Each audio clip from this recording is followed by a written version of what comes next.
adalah, bolehkah saya itu meminta, padahal yang meminta dan yang diminta itu adalah pelakunya satu.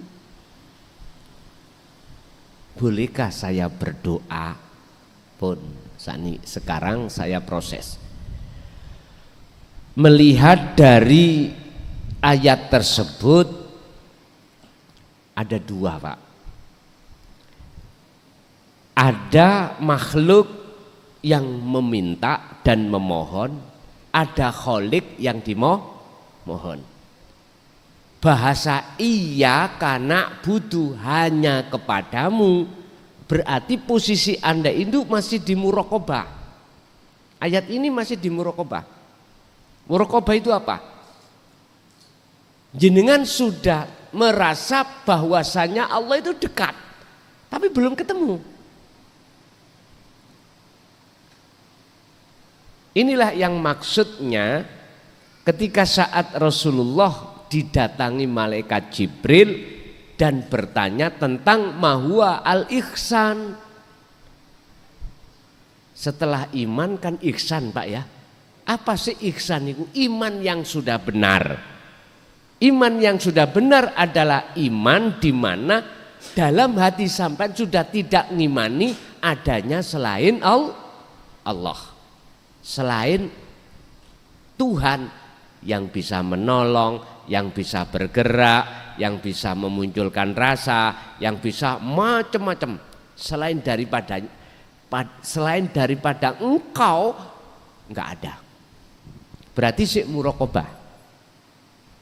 Ketika jenengan posisi muraqabah mboten napa-napa. Karena ada diri jenengan sebagai makhluk dan karena ada diri Allah sebagai khalik.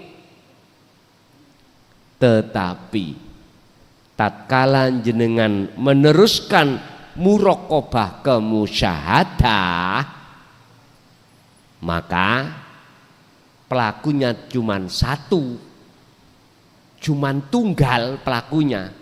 Bagaimana mungkin Allah minta pada Allah? Lah wong semuanya itu milik Allah. Sama dengan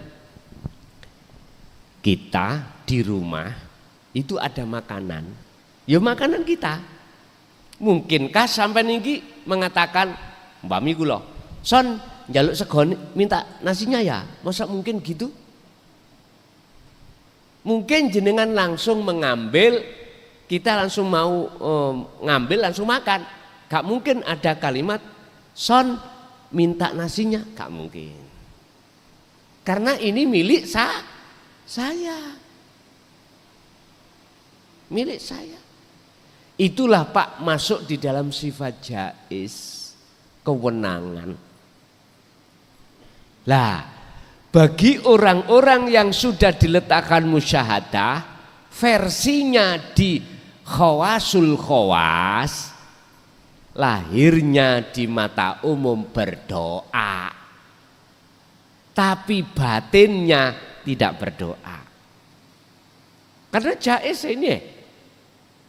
Inilah nanti ada pembahasan rahasia doa itu bagaimana sih di depan Allah, sehingga di dalam ayat Allah katakan ud'uni astajib lakum. Lah miliknya sendiri, ya enggak ada Pak yang menghalang-halangi. Itu tadi makanan saya sendiri, enggak ada yang bisa menghalang-halangi. Saya bisa makan mendapatkan nasi itu, enggak ada. Karena selain saya sudah tidak ada. Kecuali ku milik sampean. Saya enggak izin sampean, terus saya makan naik, maka saya disebut pencuri. Makanya mengapa ayatnya ud'uni, ada ya mutakalim yang mengarahkan kepada keakuan Allah. Ud'uni, mintalah kau padaku. Artinya ud'uni ini harus diartikan datanglah kau dulu pada yang punya. Cara saya tadi datang jenengan yang memiliki nasi, Pak nyuwun nasi nih setengah piring ya, kula lawuh. Jenengan yakin pasti memberikan. Karena saya memakai etika sopan. Boten merampok tapi nyuwun dengan rendah hati. Wis gak ada alasan sampean itu tidak memberikan, gak ada alasan, pasti diberikan. Ini Pak, artinya orang berdoa minta sesuatu pada Allah wajib bertemu Allah dulu.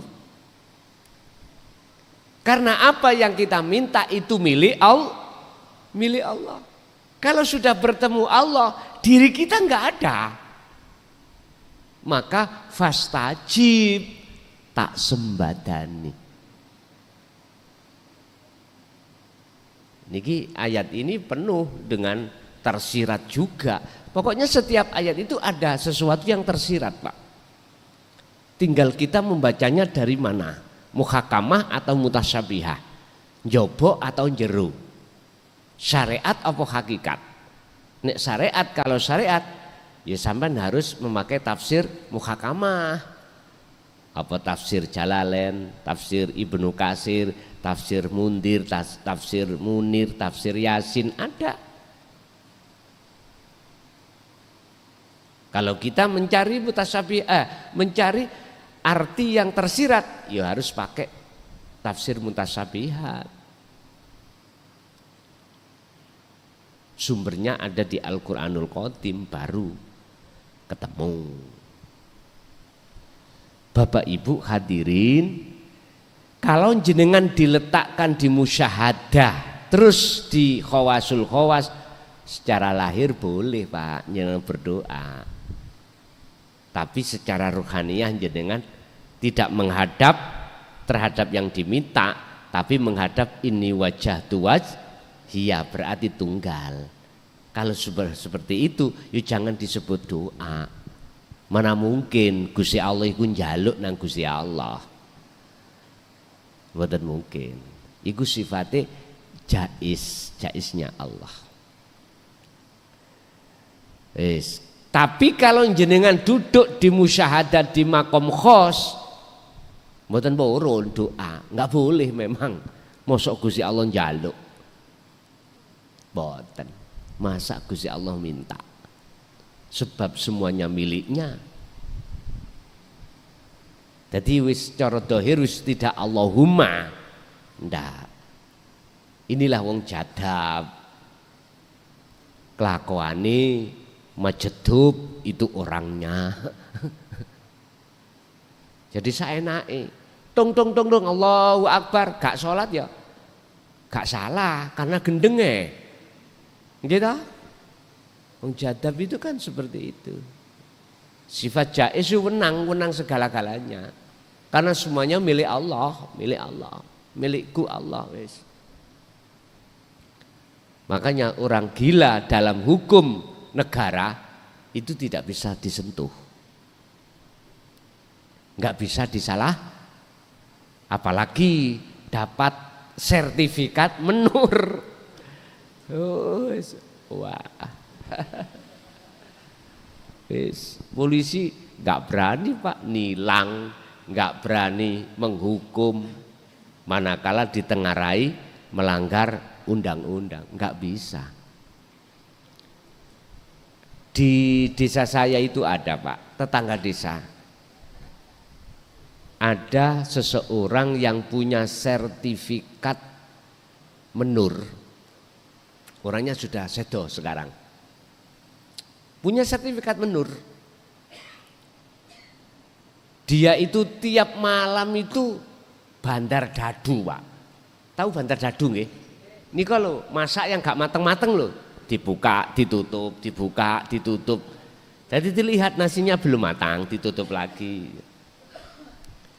Polisi ngrebek sing Melayu iku ya sing tombok-tombok niku. Iya. Dirinya aman. karena membawa surat tapi pinter Pak, berinisial TL. Saya nggak usah nyebut nama pun almarhum. Sebelum berangkat itu mesti pamitan istrinya, pamitannya, Bu, saya nyambut gawe, belanja untuk besok ini. Orangnya orang nggak punya Pak, tapi dia mengatakan punya. Jadi sepedanya itulah yang dibuat bondo. Nyun sewu. Enggak pernah yang namanya TL itu dengar kalah itu enggak pernah. Mesti pulang bawa uang. Iya. Bawa uang. Entah, enggak tahu itu caranya bagaimana dia. Mesti menang. Bandar. Lah, ketika saat misalkan alate iku digajuli orang lain, aslinya yang tombok, wis aku sing bandar iku lho, saya yang bandar. Ya boleh. Tapi dia enggak mau tombok. Enggak mau. Tapi nek bandar mau, nek tombok tidak mau. Jadi oleh karena dia itu dapat SK dari menur, polisi nggak bisa menangkap karena SK-nya dia gila. Tapi kok iso dadu ya Pak ya? Itulah ibarat laksana seseorang kalau hatinya sudah gila pada Allah, lupa akan selain Allah, itu memang wajar. Apalagi diletakkan Allah di makom khos, wah udah prai sembarang kalir. Kalau khawasul khawas kan masih membawa 4 sifat, sidik, fatonah, tablek, amanah. Ditanya ya bisa jawab, karena Allah memang mengkondisikan beliau-beliau itu dalam sifat 4 itu. Nggih. Lanjut.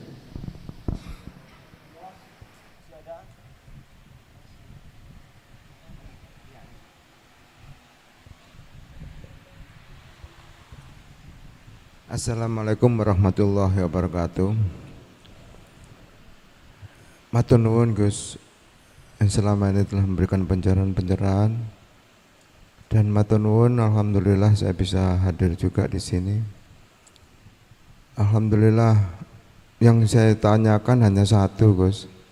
Setelah kita kholwat khusus, setelah kekosongan tadi, yang pertama terasa itu jelek masuk itu, setelah itu enggak lama Gus. Memang keinginan saya memang kepinginnya itu lama gitu, untuk bercinta ataupun bertemu dengan Allah tadi, tapi enggak pernah lama. Yang pertama. Yang kedua, pada saat kita kosong dalam aktivitas apapun seperti kholwat umum gitu ya, yang saya tanyakan untuk menerima petunjuk itu apakah nantinya itu ada dan bagaimana caranya Gus, gitu aja. Wassalamualaikum warahmatullahi wabarakatuh. Waalaikumsalam warahmatullahi wabarakatuh. Sayang sedikit sifat basariyah itu tidak bisa dibunuh, cuman lemahkan. Sayang sedikit nafsuku nggak bisa dibunuh, cuman hanya dijinak. Lah matinya nafsu, matinya iblis itu menunggu hari kiamat. Matinya nafsu sudah tidak ada pada diri kita kalau kita sudah mati.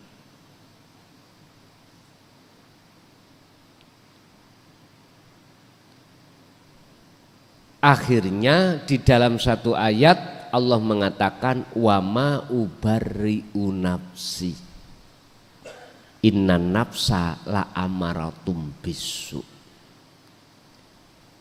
Walaupun nafsu itu wis lemah Pak, lemah mah. Jangan diharap, jangan dikira dia itu nggak bisa melawan.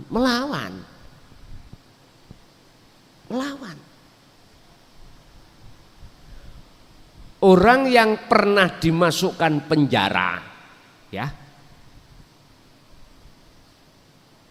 itu berbagai ring yang dilakukan oleh para penjaga. Ring pertama kamar dikunci, ring kedua pagar itu dikunci, ring ketiga ada pintu untuk keluar masuk orang itu juga dikunci, ditambah dijaga 24 jam. Sip-sipan Pak, sing tahu mlebu penjara pasti tahu. Tapi jangan dikira kita yang ada di kamar lemah nggak ada keinginan untuk keluar.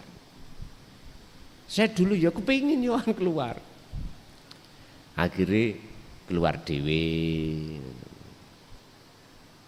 ngetok nanggone anak bojo, nutul balik maneh.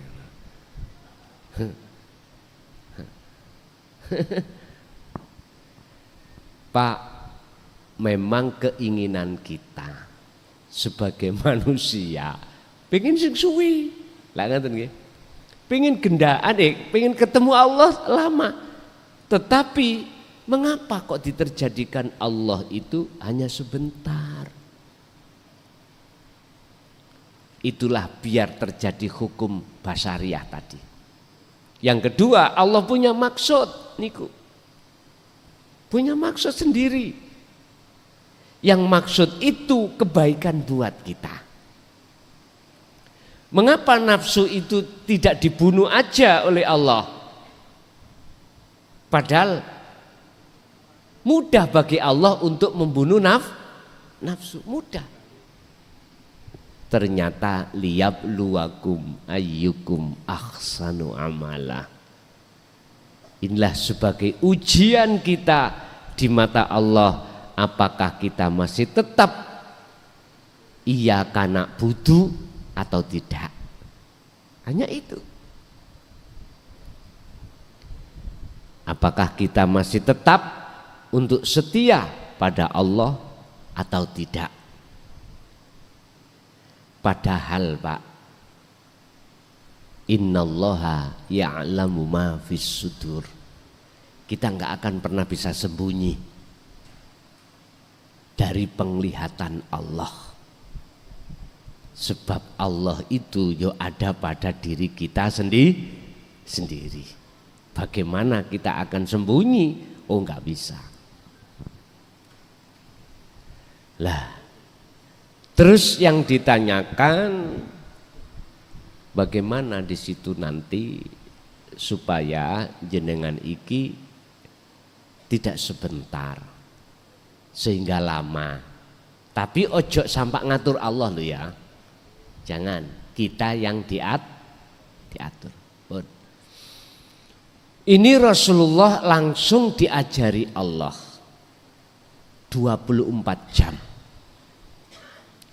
Wadhkur isma rabbika bukrata wa asila wa minal laili fasjud lahu fasabbihu lailan tawilan. Muhammad dalem dikira awakmu esuk sampai sore, bengi pun yang panjang berarti sore sampai esuk. Lah sing dimaksud ayat di situ al-insan itu zikir yang bagaimana, menyebut asma Allah yang bagaimana yang dimaksud. Ternyata zikir yang menjadikan kesadaran dirimu bahwasanya dirimu itu tiada. Berarti zikir yang mana? Ternyata inilah Pak, proses zikir sirul asror menuju zikir fana'ul zikri. Itulah nafi isbat. Mungkin kita kenal dzikir nafi isbat, yaitu jadi waktu demi waktu, jenengan pagi sampai sore, sore sampai pagi, gunakan lewat napas itu Anda untuk sadar diri bahwasanya Anda tidak ada. Berarti ya napas itu iya. Sebab napas itu walaupun jenengan tidur atau tidak tidur tetap berjalan. Inilah mengapa Rasulullah dijuluki makom maksum, makom di mana tidak sedetik pun lalai dari Allah lewat napas niku.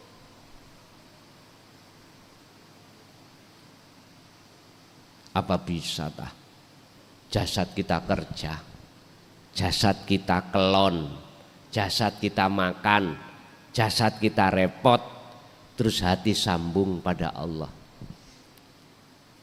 Ini pertanyaan. Saya jawab, sejak kapan Gusti Allah gak iso yang seperti itu? Sejak kapan kita gak percaya kalau Allah itu bisa segala-galanya? Berarti jenengan tanya, tak jawab, yang jawaban saya mengandung pertanyaan. Bisakah kita itu jasad repot, hati sambung terus nang Allah? Tak jawab.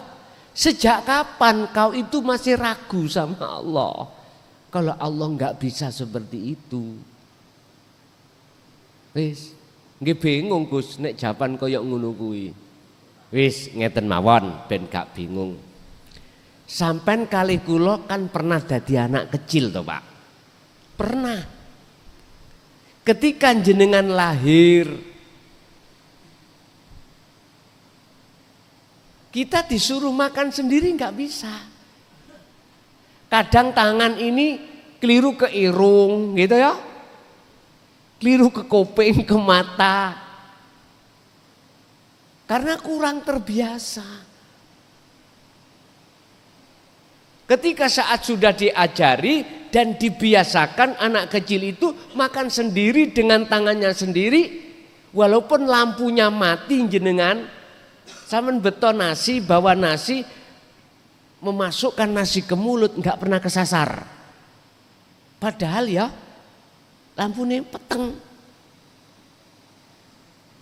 Itu artinya Pak, apapun sikon jenengan kali kula niki tidak akan pernah bisa menghalangi ruhaniah hati jenengan iku berzikir pada Allah. Tidak bisa. Contoh. Jenengan menghadapi kondisi dengan istri atau suami dengan anak yang gak cocok.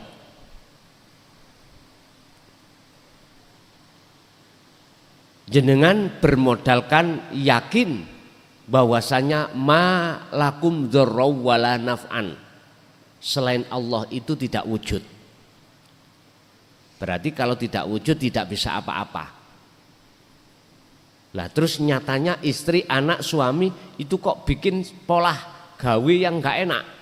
Lah jenengan ini bisa langsung tembus melihat Allahnya, maka wujudnya anak, istri, suami tidak nyata dalam pandangan hati jenengan.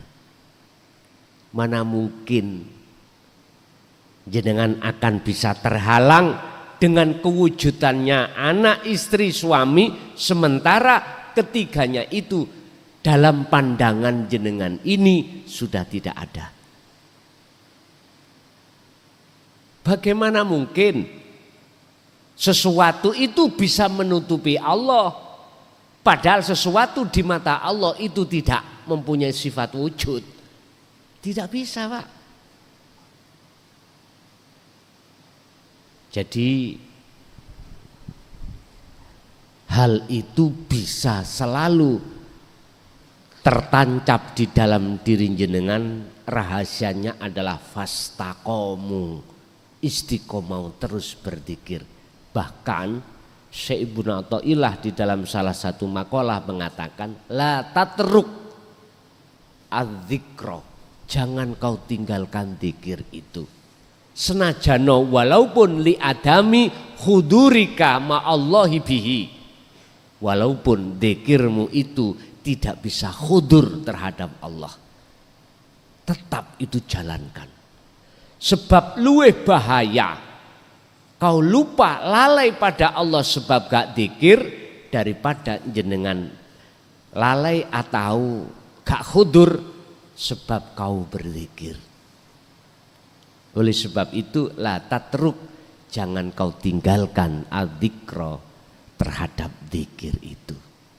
Terus lakukan walaupun tidak bertemu, belum bisa bertemu, kok yon jenengan iki masih di muraqabah, Allah terasa dekat, terus lakukan itu. Allah sudah berjanji pasti akan ketemu. Nggih. Lanjut Ibu barangkali ada.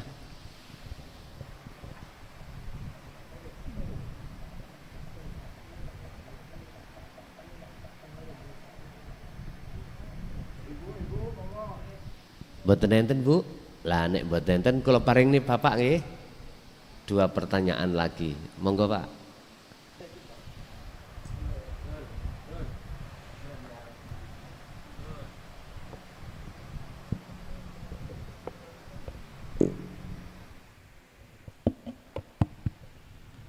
Bismillahirrahmanirrahim. Assalamualaikum warahmatullahi wabarakatuh. Syukran jazilah Kiai atas pemaparannya. Tadi sedikit ada pembahasan yang menyinggung soal thariqah. Dulu kami waktu ada di pesantren pernah membaca sebuah kitab. Nama kitabnya Iqadul Himam ala Syarhil Hikam, karangan Al-Imam Asy-Syaikh Ibnu Ajibah. Dan ini sudah sering kami tanyakan, namun kami belum mendapatkan penjelasan yang bisa betul-betul memuaskan hati dan pikiran kami. Di dalam kitab Iqadul Himam itu Asy-Syaikh Ibnu Ajibah menyatakan bahwa faman asyraqat bidayatuh asyraqat nihayatuh fala yantaqilu ila amali tariqati hatta yuhaqqiqa amal syari'ati wa tartadha jawarihuhu ma'aha. Yang kami bingungkan adalah kenapa di sana ada standar dan ukuran seseorang bisa beralih kepada amalan thariqah itu harus betul-betul mentahqiq amalan syariatnya, dan watartadu jawarihuhu ma'aha, dan jawarih atau anggota badannya ini betul-betul terlatih di dalam amalan syariatnya. Sebenarnya apa yang dimaksud dengan amalan syariat? Apa cukup yang al-wajibat saja atau mencakup terhadap yang al-masnunat sekaligus? Karena banyak kami temukan di luar sana orang awam yang ilmu syariatnya saja atau ilmu dohirnya saja belum berkompeten di dalam bidang itu, tapi sudah memberanikan diri untuk membaiatkan diri masuk ke dalam thariqah, padahal syariatnya belum matam atau belum tahqiq. Mungkin sekian pertanyaan kami. Matur suwun, terima kasih. Memang Pak ya, ada makalah yang mengatakan seperti itu, jikalau syariatmu belum mumpuni, jangan pernah naik untuk jenjang berikutnya. Tetapi lewat pertanyaan ini, sebelum kami menjawab, perlu kami tegaskan bahwasanya apa sih syariat itu, apa sih thariqah itu, apa sih hakikat itu, apa sih makrifat itu. Kita harus paham satu per satu.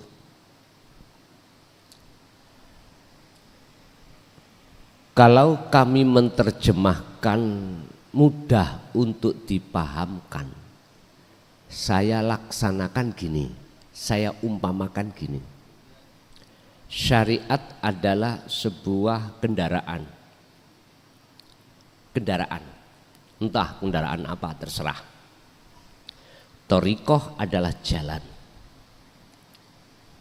Hakikat adalah tujuan yang ada pada diri jenengan sebelum berjalan tadi. Makrifat adalah nyatane hakikat. Ketika Anda berkendara melewati jalan, mesti punya tujuan. Kemana? Oke, kita ke sebuah toko. Untuk beli apa? Beli pulpen. Sebelum datangnya syariah dan thariqah, hakikat itu sudah ada dalam diri jenengan. Tujuan Anda sudah ada. Saya ulang, sebelum datangnya syariat dan thariqah, sepeda dan jalan, dalam hati jenengan itu sudah ada tujuan untuk beli pulpen. Lah, biar nyata tujuan jenengan berkendaraan. Kalau sudah sampai tujuan, tuku apa? Katakanlah tuku barokah.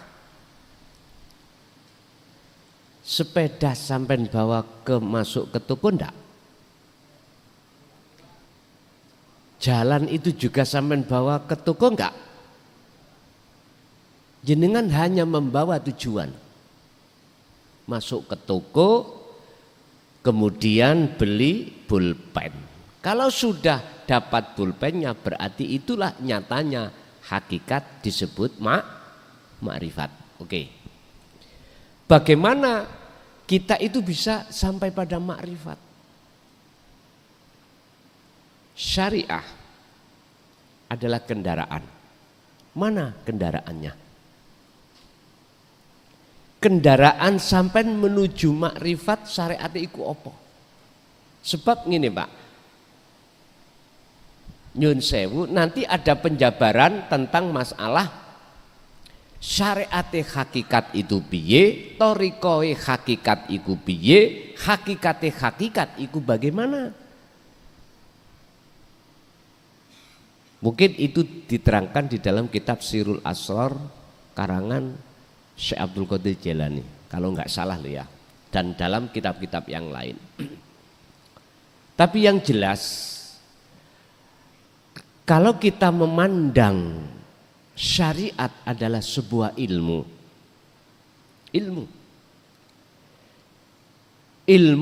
untuk mendidik jasmania sampean untuk bisa berakhlak istimaiyah.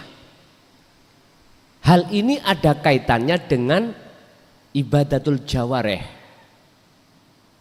Ada kaitannya dengan ibadah yang bersifatkan zahiriyah. Sebab manusia tidak hanya jasmani, uga juga rohani. Dididiklah jasmani kita dengan hukum syariah. Kita bahas, saya tidak membahas syariat hakikat, thariqah hakikat, hakikat, enggak. Saya secara umum aja dulu. Dengan ilmu syariah itulah, maka di situ ada batas hukum antara larangan dengan perintah. Mengapa dikatakan syariat? Karena dhahiriyah. Contoh sholat, yang hukum syariat mendidik terhadap kita, jasmaniah yang melakukan. Ini belum menyentuh keruhaniah, belum. Masih menata tentang masalah jasmaniah. Lalu thariqahnya mana? Jalannya mana? Bapak Ibu,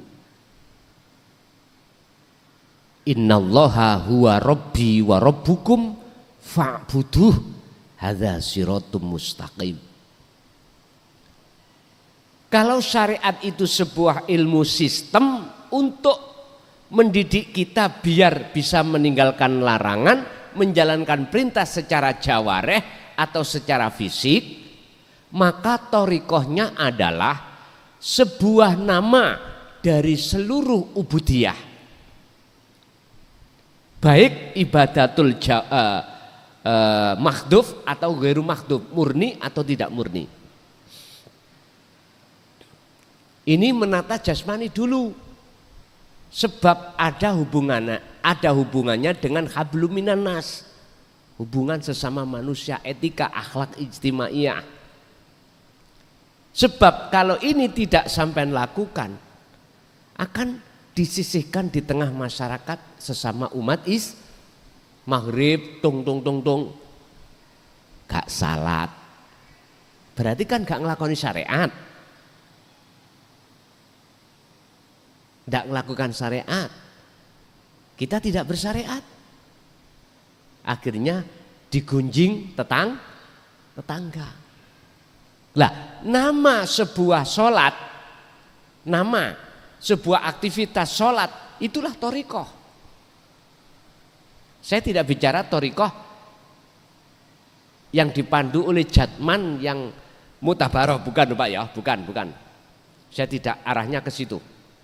Saya tidak menyentuh thariqah mutabaroh, itu bukan.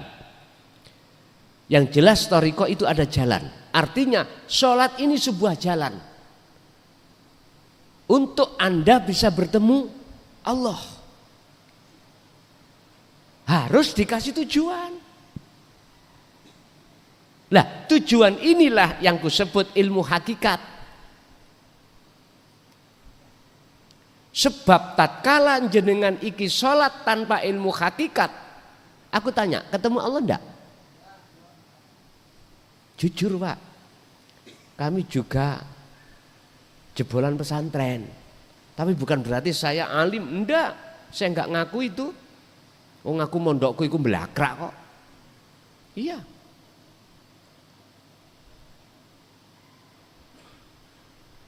Jujur saya katakan, ketika saat saya sholat, ini wajah itu tidak wajiyah, tapi menghadap samawati wal ard. Kejujuran ini harus kuungkapkan. Pertanyaannya, sholat yang seperti ini apakah dianjurkan? Coba kita buka di dalam surah Al-An'am ayat 79.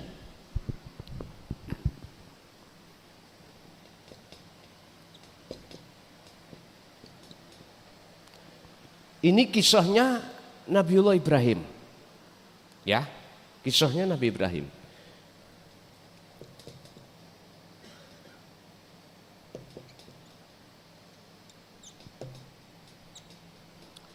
Inni wajjahtu wajhiyah lilladzi fataras samawat wal ard hanifah. Terus di belakang ditutup wama ana minal musyrikin. Artinya gini Pak, jikalau sholat jenengan estu menghadap wajah Allah, berarti marifat toh, karena membawa tujuan. Maka wama ana minal musyrikin, dan saya tidak termasuk golongan orang-orang yang menyekutukan. Gambarane jenengan sholat atine iki gak eling urusan donya. Ini samawat. Sekarang lewat ayat ini saya ambil mafhum mukhalafah. Artinya kebalikan daripada ayat ini. Ketika ini wajah tu tidak wajiyah tapi menghadap samawati wal ard, maka jelas manafi yang ada di sini hilang.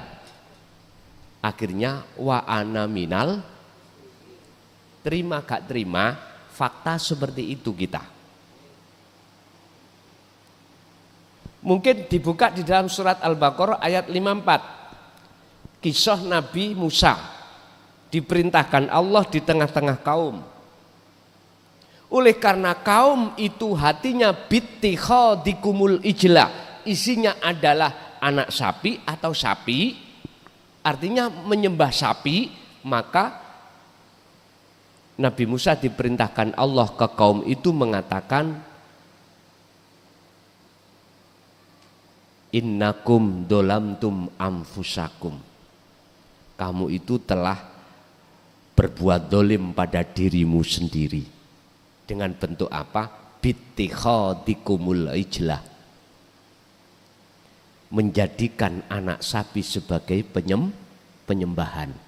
Itu kinayah. Maknanya kita itu dalam hati kita ada selain Allah itu. Contohnya saya tadi, ada isinya samawati wal ard. Terus lalu bagaimana? Beliau Nabi Musa mengatakan solusinya. Jenengan kaum itu dikongkon bertobat dengan cara faktulu anfusakum, matikanlah dirimu, bukan bunuh diri lo ya, mematikan keakuanmu. Ini akan bisa manakala jenengan paham hakikat, paham ilmu hakikat. Sebab gini Pak, mohon maaf, ilmu syariat itu untuk mendidik jasmani, supaya jenengan ini melakukan ibadah jawareh, ibadah fisik itu betul. Lah hukum ilmu hakikat atau sering disebut ilmu tasawuf itu untuk mendidik rohani, supaya jenengan itu punya akhlak pada Allah, punya akhlak. Dan atau boleh saya artikan, apa fasilitas yang Allah berikan pada kita berupa thariqah jalan, sholat, zakat, puasa, haji, betul-betul bertemu Allah. Ini dari pertanyaan tersebut, apakah kok berani-beraninya dia belum bersyariat kok ya wani-wani masuk ke hakikat? Mohon maaf Pak, saya tidak akan pernah menyalahkan terhadap manusia yang mengikuti proses dari syariat thariqat hakikat makrifat, dan saya pun tidak akan menyalahkan mereka yang syariatnya tipis langsung melebu hakikat, karena saya sibuk memandang semua karena Allah. Hanya itu. Jadi perlu digarisbawahi, saya tidak akan pernah menyalahkan inisiatif atau ide sistem orang lain yang sistem itu berbeda beda. Mungkin ya, kados jenengan ini masanya sudah tidak seperti waktu jenengan umur 15 tahun. Jenengan sudah melampaui umur 40, 50, 60. Masa sih aku kate mencari setebal apapun syariatku, misalnya nggih. Terus aku tanya, cukup syariat ilmuku sampai kemana? Dikatakan cukup dan diperbolehkan untuk masuk di dalam thariqah hakikat. Bisa menjawab jenengan? Sampai sekarang saya tidak bisa menjawab. Batas saya itu cukup syariate dan boleh untuk ning thariqah hakikat makrifat. Sebetulnya thariqah jalan ini sudah sejak kecil Pak, kita itu berthariqah. Saya tidak bicara thariqah muktabarah loh ya. Sebab saya tanya, Rasulullah thariqah ya Pak? Aku tanya, ada yang bisa jawab? Tolong dibantu. S2 tolong, saya nggak tahu. Kalau bicara yang mutabaroh ini, saya bertanya dulu Rasulullah thariqahnya apa? Apakah yang mutabaroh yang dinaungi Jatman ini beliau? Tolong dibantu. Saya karena tidak tahu. tetapi saya dalam hati yakin dengan bahasa fa'budu hadza siratum mustaqim, segala macam nama aktivitas beliau jadikan sebagai jalan untuk bertemu Allah. Sholatnya bertemu Allah, daharannya yo bertemu Allah, bahkan sampak mohon maaf baik ibadah yang mahdhuf atau ghairu mahdhuf, murni atau tidak murni, beliau selalu menggunakan jalan itu untuk bertemu Allah. Jadi sekali lagi saya tidak menyalahkan saudara saya yang sibuk untuk menebalkan syariatnya terus masuk dalam thariqah mutabarok, monggo, iku haknya sendiri. Dan saya pun tidak akan pernah menyalahkan bagi jenengan, mohon maaf, yang tidak menebalkan syariat terus gak masuk thariqah mutabaroh, tapi jenengan iki meyakini semua apa aktivitas yang diterjadikan Allah jenengan jadikan sebagai jalan untuk bertemu Allah. Tapi harus ada wasilahnya, Pak. Apa penyambungnya? Adalah zikir. Hanya itu. Ringkes tak? Terus bagi saudaraku yang sibuk menebalkan hukum syariat terus lali tentang hukum hakikat, mohon maaf, umur jenengan kantun pinten? Kan kita nggak tahu, Pak, nggak tahu. Sebab bagaimana maksud Allah dalam satu ayat Al-Isra ayat 27 ayat 72, tolong dibuka Al-Isra 72. Allah katakan mangkana fi hadhihi a'ma fahuwa fil akhirati a'ma wa adhallu sabila. Barang siapa saat di dunia hatinya masih buta pada Allah, terus meninggal di akhirat pun juga buta, wa adhallu sabila. Tolong iki yo dingen-ngen. Saya tidak mencari kebenaran, tidak membenarkan diri, enggak. Tadi sudah saya katakan, saya hormati segala saudara saya yang eksis terus dalam syariat, moh hakikat, monggo. Karena beberapa makalah sehingga beliau tidak berani untuk ke hakikat. Saya juga tidak menyalahkan bagi saudara saya syariate ora pate ono tapi wis wani masuk ning hakikat. Saya enggak berani menyalahkan.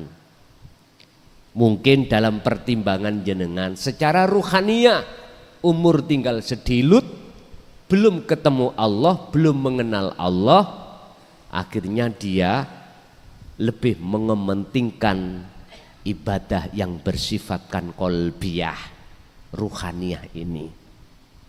Hafidhu ala sholawah was sholatil wusta wa qumu lillahi qanitin ay khashiin. Setahu saya, Pak, ning Quran iku nek bahas sholat wajib khusyuk. Khusyuk iku harus bertemu Allah. Setahu saya loh. Makanya saya cowari ayat per ayat ketika membahas sholat enggak pernah memakai kalimah fa'ala, mesti memakai kalimah koma, walaupun wazannya ikut wazan fa'ala, koma asluhu qawama ala waznin fa'ala. Ada apa dengan koma? Kalau boleh saya katakan, nek fa'ala adalah perilaku secara jasmani, nek koma tidak hanya jasmani tapi rohani. Mungkin ada makalah juga di dalam hikam husnul a'mali nataiju husnil akhwal mingkol bin zahidin. Baguse laku dohir fisik iki ditentukan baguse laku keadaan rohaniah jenengan. Ruhaniah jenengan kali kula keadaannya ada dua, mingkol bin zahidin au mingkol bin rohibin, condong pada Allah atau condong pada selain Allah. Hanya itu. Nek sumbere ati ku condong pada Allah, maka mesti salate khusyuk. Nek hati condonge pada selain Allah, mesti salate ya ngono kuwi. Loh, kejujuran ku akui, Pak. Enggak bisa saya itu mendapatkan kekhusyuan salat ketika saat saya mohon maaf bergelut dengan syariat saja, sedangkan hakikat saya abaikan. Bagaimana mungkin saya membawa sepeda dan jalan itu tapi tidak membawa tujuan? Itu disebut apa? Saya bawa sepeda ke jalan muter-muter, ditanya, "Son, tujuanmu kemana?" "Mbo." Itu apa? Ya mungkin bahasa kula aku melakrak. Nanten. Mesti harusnya ada tujuan. Syariat adalah tumpaan ilmu untuk jasmani. Thariqah adalah sebuah jalan yang telah Allah berikan berupa nama-nama seluruh aktivitas yang disebut ibadah. Apakah ibadah mahdhuf, murni atau tidak murni? Murni contoh sholat, zakat, puasa, haji, baca Quran, murni. Pertanyaannya, apakah ketika ibadah murni itu betul-betul kita bertemu Allah? Atau malah bertemu makhluk? Ini semuanya yang jawab diri kita masing-masing. Hakikat adalah tujuan. Tujuan ini ada maksud daripada sebuah ilmu. Yastami'unal qaula wa yattabi'una ahsanahu. Ini ketika kami mendengarkan, lalu saya beriman, lalu saya mengamalkan, maka sampailah tujuan saya. Nyatanya tujuan adalah, nyatanya hakikat adalah makrifat, bertemu Allah. Kalau sudah bertemu Allah, bukan maksudnya sirroh hamba iki sok bertemu Allah, ndak. Kefanaan selain Allah dalam diri kita, maka yang nyata adalah Allah. Itulah namanya bertemu, itulah namanya makrifat. Bingung maneh? Mungkin ada di dalam keterangan hikam itu tentang makrifat itu ngeten, Pak. La ibsorun wa mubsorun wa basorun. Enggak ada yang melihat, enggak ada yang dilihat, enggak ada mata untuk melihat. Yang ada apa? Nama-nama sudah fana itu. Gini ki. Manusia terbatas, akalnya terbatas. Nggak bisa masuk ke situ. Makanya harus dengan iman. Kalau iman bisa masuk. Jadi Pak, saya setuju dengan makalah yang panjenengan sampaikan tadi. Itu bagi kita yang waktunya masih panjang. Boleh. Dan itu lebih baik. Syariat yo kuat, ya toh? Terus masuk thariqah. Kalau kita bahas mutabaroh harus sanate munfasil, harus sanate sambung, mutasil, bukan munfasil, mohon maaf, mutasil, harus sambung. Lah, sehingga dikatakan mutabaroh di situ.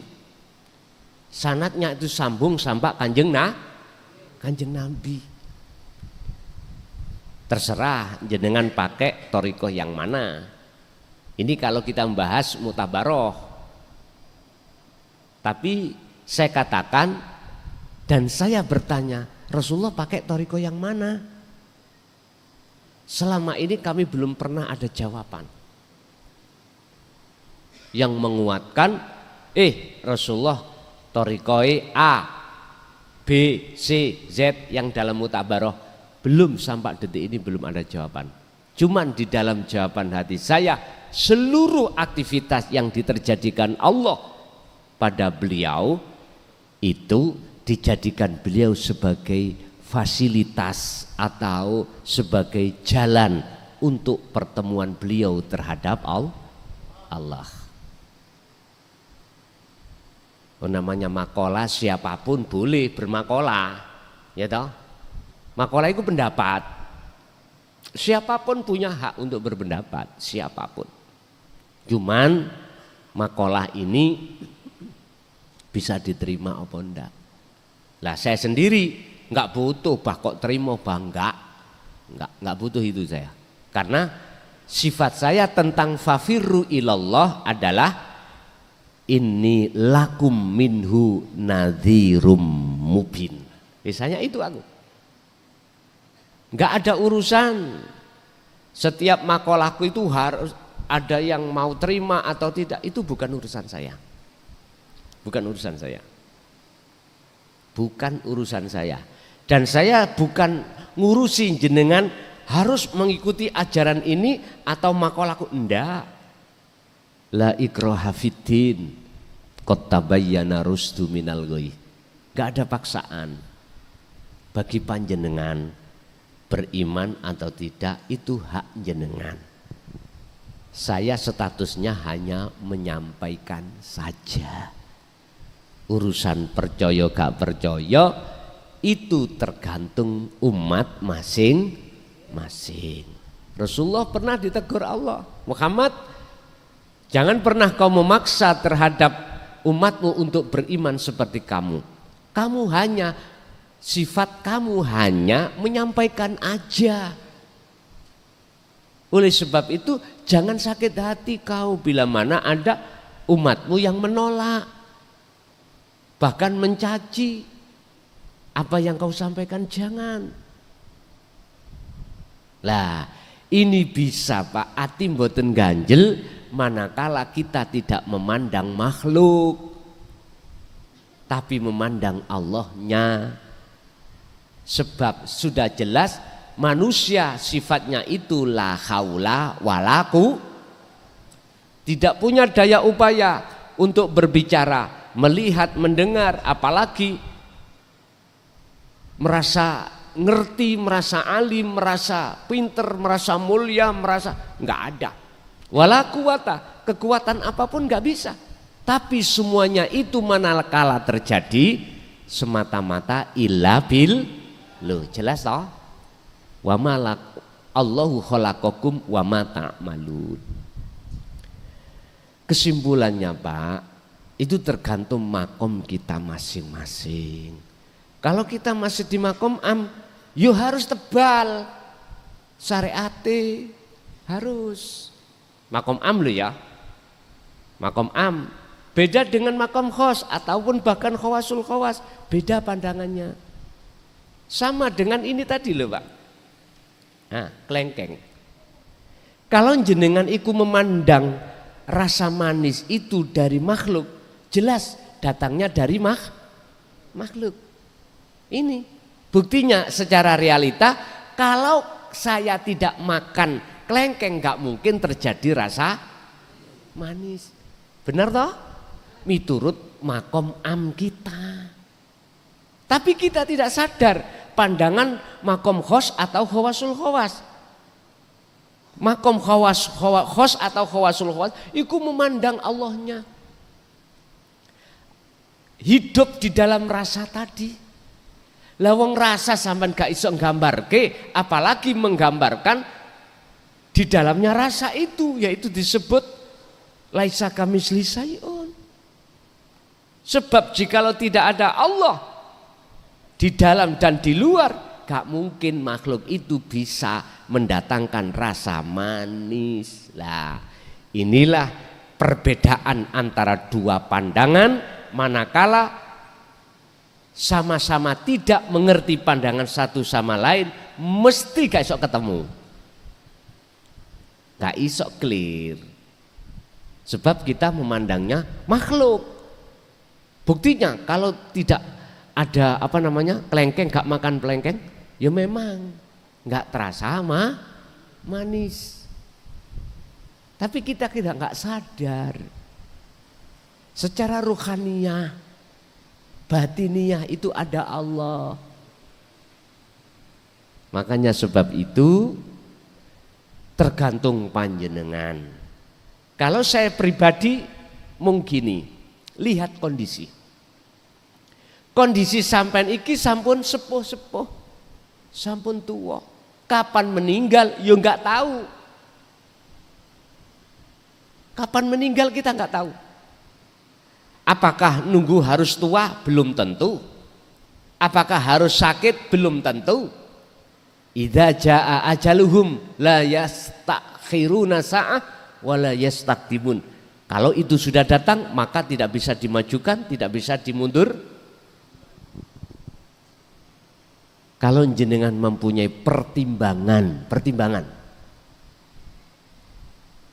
umur ini kapan habisnya, terus untuk menjelang kematian, syariat sampean saonoe, tipis-tipis ritek, tipis-tipis monggo. Fokuskan hakikat sampean ke makrifat.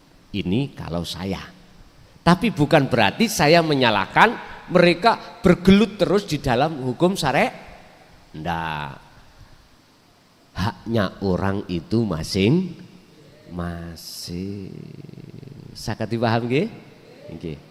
Jadi kami di sini sifatnya tidak mencari pembenaran, tapi saya hormati atas semua apa makom di dalam diri seorang manusia. Sebab tentang masalah dzikir nanti ada keterangan di hikam, orang berzikir itu ada 4 makom. Ono dzikir tapi atine lali nang Allah, lesani ngucap atine lali. Nomor 2, ada orang berzikir itu mau hatinya berzikir tapi dia lalai terhadap Allahnya. Lesan dia berzikir tapi hati lalai. Kedua, hati zikir, hati lalai Allah. Yang ketiga adalah orang berzikir tapi merasa Allah itu sudah dekat. Yang terakhir ada orang berzikir sudah kefanaan selain Allah. Cocok pas syariat, thariqat, hakikat, makrifat. La ilaha illallah, la ilaha illa huwa, la ilaha illa anta, la ilaha illa ana. Nggih. Mungkin dilanjut.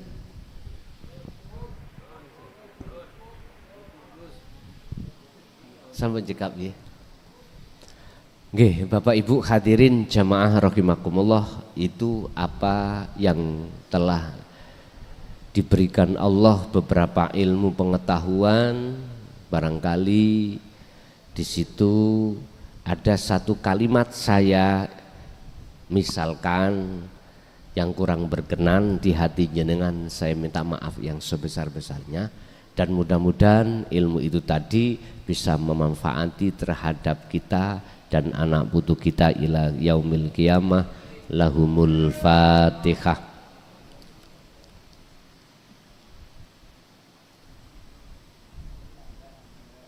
Akhirul kalam, assalamualaikum warahmatullahi wabarakatuh.